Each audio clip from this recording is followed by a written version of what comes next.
Pinagpaplanuhan na ng Simbahang Katoliko ang canonization ni Blessed Pedro Calungsod sa Oktubre. Ang mga debotong Katoliko excited na. Lalong-lalo na mga kapwa Cebuano ni Calungsod. Kikilalanin kasi siya bilang San Pedro de Cebu. Makibalita tayo kay John Consulta. Dumagsa ang mga Cebuanong debotong Katoliko sa Pedro Calungsod Shrine sa Archbishop's Residence sa Cebu City.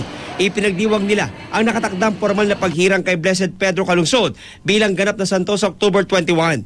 It's going to be a great pride for all of us Filipinos, most especially sa mga Cebuanos. Ayon sa Vatican, sa ika-21 na Oktubre gagawin ang seremonya ng canonization ni Blessed Calungsod.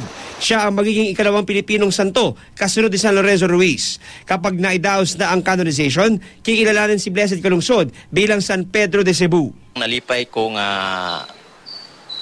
ang siyudad sa Cebu being the cradle of Christianity nakaproduce na gyud og usa ka santos niya. Ang nakanindot lang anin niya kay lay people manguni siya.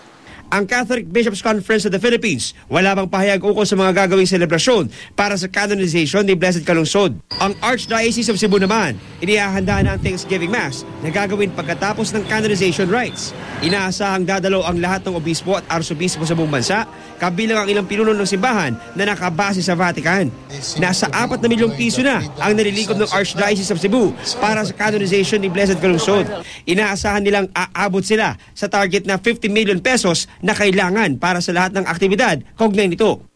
Ipinanganak si Blessed Calungsod sa Visayas noong 1654. May missionary work siyang ginagawa sa Guam noong 1672 kung kailan siya namatay sa edad na 18. John Consulta, GMA News.